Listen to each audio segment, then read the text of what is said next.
Vamos ler palavra de Deus. Lucas 19. Diz assim o texto bíblico: Jesus entrou em Jericó e atravessava a cidade. E havia ali um homem rico chamado Zaqueu. E Zaqueu era chefe dos publicanos. E ele queria ver Jesus. Ele queria ver quem era Jesus. Mas sendo ele de pequena estatura, não conseguia, por causa da multidão. Assim ele correu adiante e subiu numa figueira brava para vê-lo, pois Jesus ia passar por ali. E quando Jesus chegou àquele lugar, olhou para cima e lhe disse: Zaqueu, desce depressa.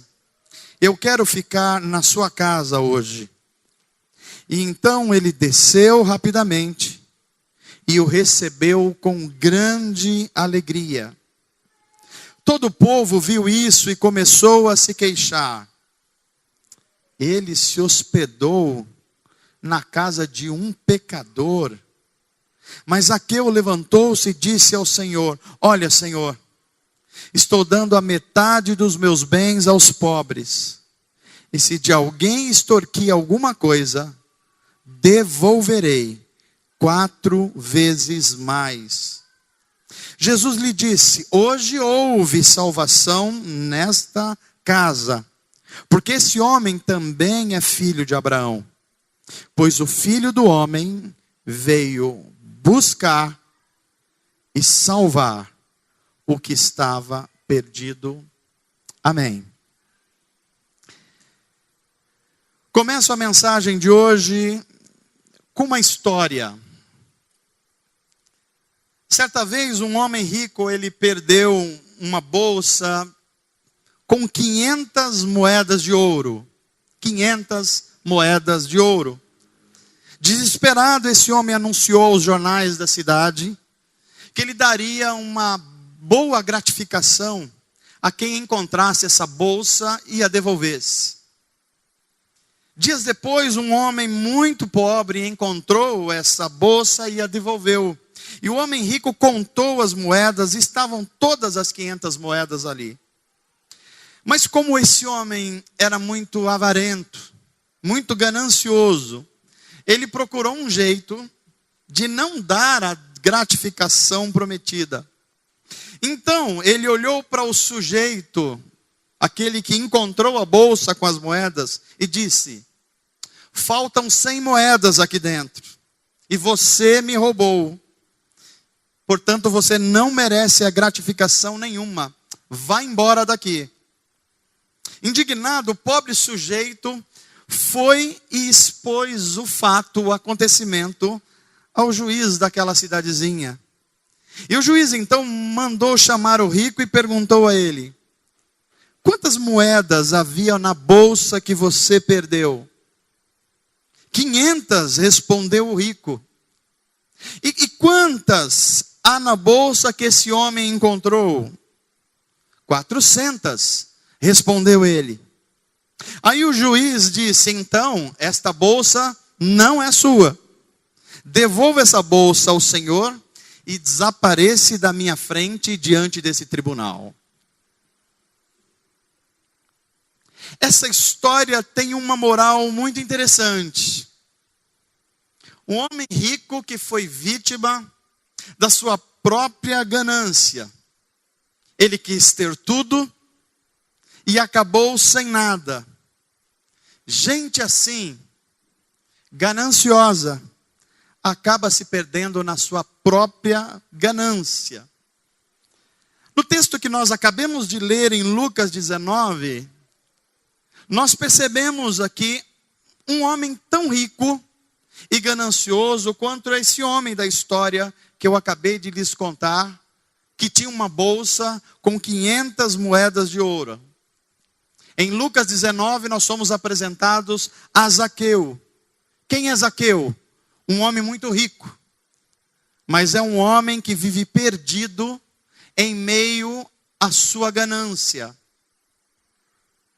E por incrível que pareça, o significado do nome Zaqueu é o justo, Zaqueu também pode significar o inocente, mas este chefe da Receita Federal da cidade de Jericó, chamado Zaqueu, ele está atolado no meio de um monte de denúncias de corrupção, denúncias de fraudes fiscais. Paira sobre Zaqueu a suspeita de que ele enriqueceu ilicitamente. Por isso Zaqueu, ele é odiado pelo seu próprio povo. A comunidade judaica que mora em Jericó o detesta e o despreza. E ninguém chama Zaqueu pelo nome. Quando as pessoas veem Zaqueu passar na rua, eles não falam, ali vai o Zaqueu. Eles dizem sim, lá vai o bandido. Lá vai o publicano, o pecador. Para não citar os xingamentos mais pesados. E Zaqueu se perde na sua ganância. Zaqueu havia se vendido por algumas moedas de ouro, como o homem da nossa história inicial. Olhe para Zaqueu, todos os dias quando ele sai de casa para trabalhar, ele pode perceber as pessoas olhando para ele com desprezo. Ele é rico, mas ele é solitário. Ele é rico, mas ele não tem amigos. As pessoas olham para ele com olhar de desprezo. Ele olha, sai para trabalhar e as pessoas estão cochichando uma com as outras e apontam os dedos na direção do Zaqueu. Zaqueu vive completamente isolado da sua comunidade e afastado também de Deus. Quando a gente olha para esse homem, nós vemos que a gente pode criar um quadro. Certo dia ele está saindo de casa para trabalhar, está indo para a instância pública em Jericó, e ele vê um corre-corre nas ruas de Jericó. Uma multidão se aglomera no meio ou no centro da entrada da cidade, e enquanto essa cidade vai sendo completada por gentes na sua avenida principal, Zaqueu então percebe que alguém está chegando. E alguém passa e diz assim, é Jesus de Nazaré que está chegando e entrando na cidade com os seus discípulos. A fama de Jesus já tinha precedido a sua presença. As pessoas em Jericó já conheciam quem era Jesus de Nazaré. E quando ele entra na cidade, dezenas, centenas de pessoas, homens, mulheres, os jovens, as crianças, todos querem estar perto de Jesus. Eles cercam Jesus e querem estar perto, ouvir, tocar, saber quem é esse homem que está fazendo tantas coisas extraordinárias nos arredores de Jerusalém. E Zaqueu então é movido por um desejo profundo de ver esse homem. Ele também já ouviu falar de Jesus. E como é que Zaqueu ouve falar de Jesus? Ele sabe que Jesus é um rabino, é um mestre. É um mestre, inclusive, que tem um discípulo, que é seu colega de profissão, Levi, que a gente conhece como Mateus. E Zaqueu também quer conhecer a Jesus como seu amigo fiscal de rendas, Mateus. E Zaqueu se aproxima e tenta romper aquela multidão que toma a entrada da cidade de Jericó. Mas seu esforço é em vão. E Lucas nos informa que ele não consegue penetrar a muralha que está entre ele e Jesus Cristo. Porque tem muita gente. Então Zaqueu, curioso, ele fica na ponta dos pés. Ele tenta entrar, olhar entre os vãos das pessoas que estão se amontoando para ver Jesus, e ele não consegue. Então ele tem uma ideia. Zaqueu fala, eu não posso perder essa oportunidade. Ele sai correndo. Agora tenta imaginar, um homem rico, de modos finos, vestido com roupas de rico.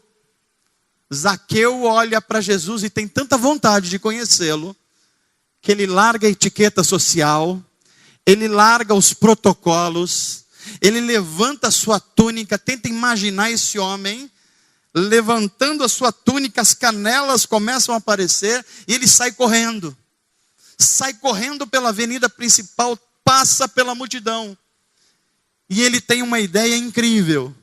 Ele tem uma ideia, porque ele vê uma árvore grande, uma figueira grande, e então ele começa a subir aquela árvore, porque ele quer ver Jesus. Zaqueu deixa de lado todos os pudores, todas as regras sociais, e o mais rápido que ele pôde, ele tenta chegar àquela figueira, àquela árvore, porque ele sabe que Jesus vai passar por lá. E Jesus vem vindo com a multidão, e ele, sem se titubear, ele corre, procura um galho transversal que segure o peso do seu corpo. E Zaqueu, então, mais uma vez, está num lugar sozinho, isolado, no meio da sua ganância. Em todo lugar que Zaqueu está, mesmo sendo rico, ele está isolado, até num galho de árvore, até para ver Jesus. Sozinho, indesejado, isolado pela multidão de Jericó, lá está Zaqueu, vivendo completamente perdido nas suas escolhas gananciosas. Preste atenção agora num fato ocorrido recentemente no nosso país. Há algum tempo atrás, milhares de pessoas saíram às ruas de todo o Brasil para protestar contra a corrupção. Corrupção contra os políticos do país. Aqui em São Paulo, a Avenida Paulista foi tomada por cerca de 1 milhão de pessoas. E o que era comum nessas pessoas? Pessoas indignadas com a ganância dos políticos, que resultaram no caso de maior corrupção da história do nosso país. Bilhões e bilhões de reais que deveriam ter sido usados para melhorar a saúde, a educação, a competitividade das empresas. Bilhões e bilhões de reais que poderiam ser usadas na educação dos nossos jovens e crianças, foram desviados para os bolsos e contas de homens e mulheres movidos pela ganância. Pois o nosso país, ele vive mergulhado na corrupção, que é fruto do quê? É fruto da ganância humana. Quantos Zaqueus nós não temos no Congresso Nacional? Quantos Zaqueus nós não temos nas grandes estatais do país? Quantos Zaqueus nós não temos nas grandes empresas privadas do nosso Brasil? Quantos Zaqueus? Quantas pessoas agarradas nas suas moedas de ouro?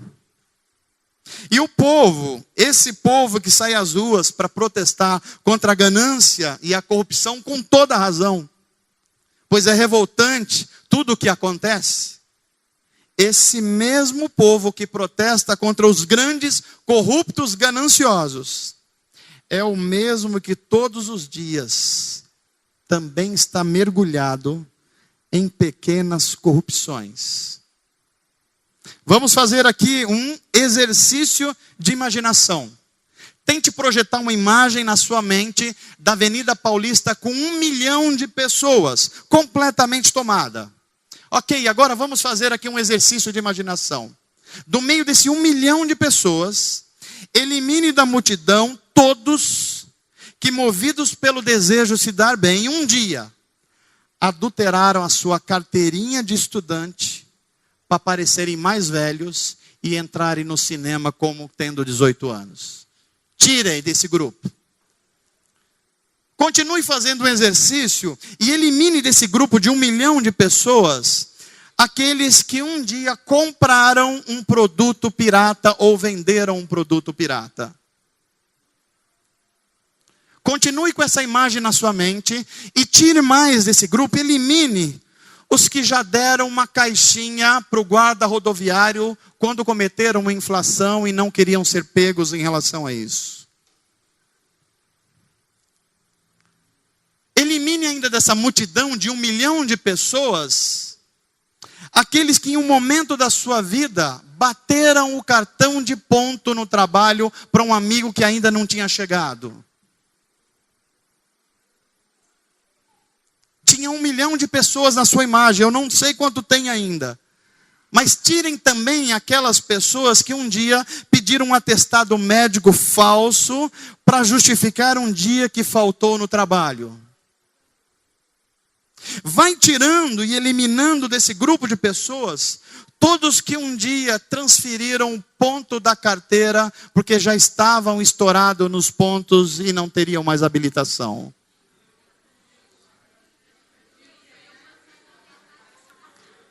Parece que eu falei ao coração de vocês agora.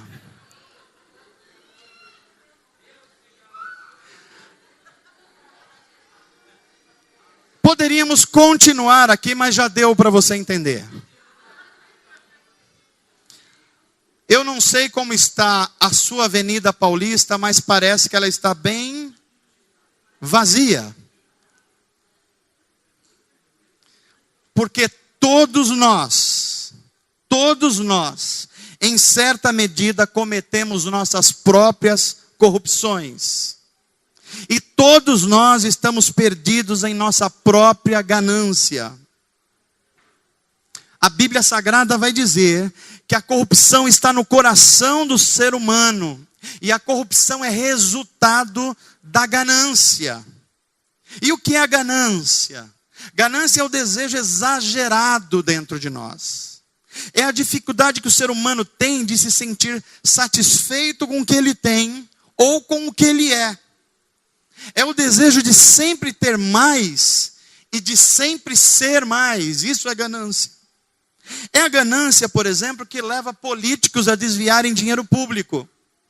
É a ganância que leva cidadãos a cometer fraudes com o fisco. É a ganância que leva o dono de uma empresa a pagar suborno para conseguir um contrato superfaturado, por exemplo. É a ganância que leva o síndico do seu prédio a pedir um orçamento maior para uma reforma e tirar de lá uma pequena ou não tão pequena comissão. É a ganância que leva os seres humanos a valorizarem mais as coisas do que as pessoas. É a ganância que nos move na direção da injustiça, do contrário do que é o reino de Deus, que é um reino de justiça. É a ganância que nos leva à corrupção. Quando nós percebemos, se é que nós percebemos, já estamos completamente mergulhados e contaminados pela corrupção que a gente diz odiar. Completamente escravizados, vejam só, pelas nossas moedas de ouro. Ocorre que a Bíblia Sagrada vai nos dizer que nós somos chamados por Deus para sermos justos e não injustos. Mesmo quando ao nosso redor impera a injustiça. Ocorre que nós somos chamados por Deus para sermos generosos e não gananciosos. Mesmo quando ao nosso redor todas as pessoas, ou a maioria das pessoas, estão sendo gananciosas. Mas como é que nós seremos justos e generosos se nós também vivemos perdidos em nossa ganância? Mas a história de Zaqueu, olhe para o Zaqueu novamente, ela está prestes a mudar. Quando Jesus se aproxima bem perto da árvore em que Zaqueu está agarrado, sozinho, isolado naquele galho de árvore, Jesus para e olha para cima. Olha para cima e fita bem os olhos de Zaqueu. Alguns segundos de silêncio congelante, tempo suficiente para a multidão que está acompanhando a cena perceber também que o Zaqueu está lá em cima daquela árvore. E Jesus olha para Zaqueu e diz assim: Zaqueu, desce, Zaqueu. Desce depressa, pois hoje eu quero ficar na tua casa, Zaqueu. Nunca o nome de Zaqueu soou tão doce na boca de alguém porque sempre era o bandido, o corrupto, sempre era o desprezível. Agora ele ouve alguém falar docemente: Zaqueu é o teu nome. Desce, porque eu vou estar na sua casa com você hoje.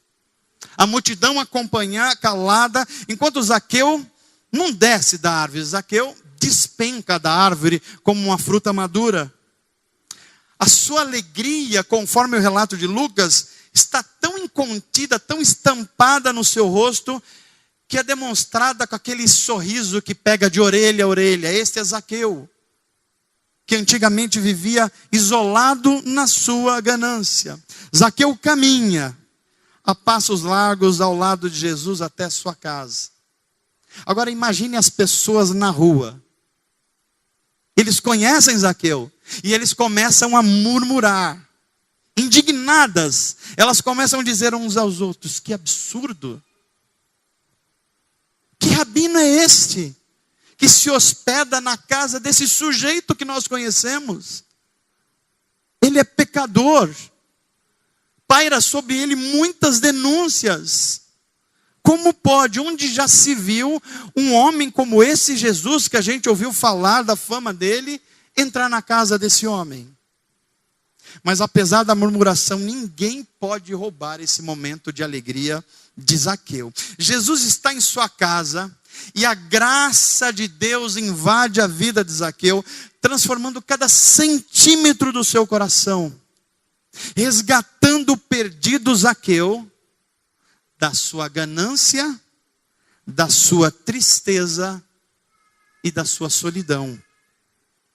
A simples presença de Jesus na casa de Zaqueu promove um corrupto coletor de impostos, numa profunda consciência dos seus pecados, que leva Zaqueu a um genuíno arrependimento. E como é que a gente sabe que Zaqueu se arrependeu? É porque esse arrependimento é demonstrado em atitudes e disposições que não restam dúvida. Porque Jesus veio buscar e salvar o perdido Zaqueu. Completamente tomado pela graça de Jesus, Zaqueu rompe num brado de alegria e surpreendendo a todos que ainda murmuram nas vizinhanças do lado de fora. Ele diz assim, sem que Jesus tenha perguntado nada para ele. Ele disse: Senhor, eu resolvo dar aos pobres a metade dos meus bens. O que é isso que está acontecendo com Zaqueu? Sem que Jesus diga para ele: Zaqueu, você é um pecador, você é um corrupto, você afanou pessoas, você tirou dinheiro da saúde, você tirou dinheiro da educação. Jesus não diz nada para ele. Mas ele, quando ver Jesus na sua casa, chamando ele pelo nome e o amando, ele diz assim: Jesus, eu resolvo dar aos pobres a metade de tudo que eu tenho. E tem mais.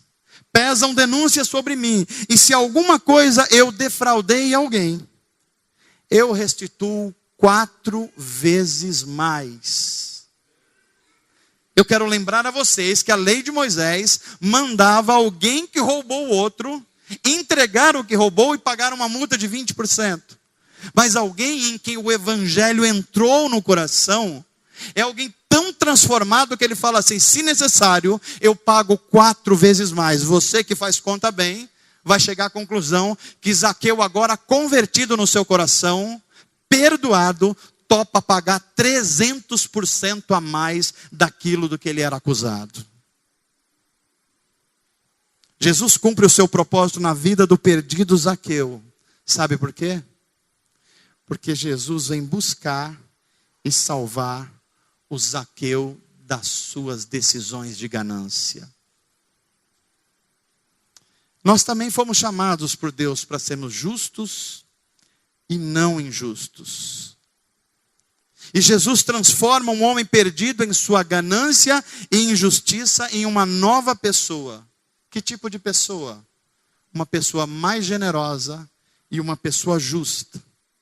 Jesus resgata o Zaqueu da sua perdição, da sua vida miserável, apesar da sua riqueza.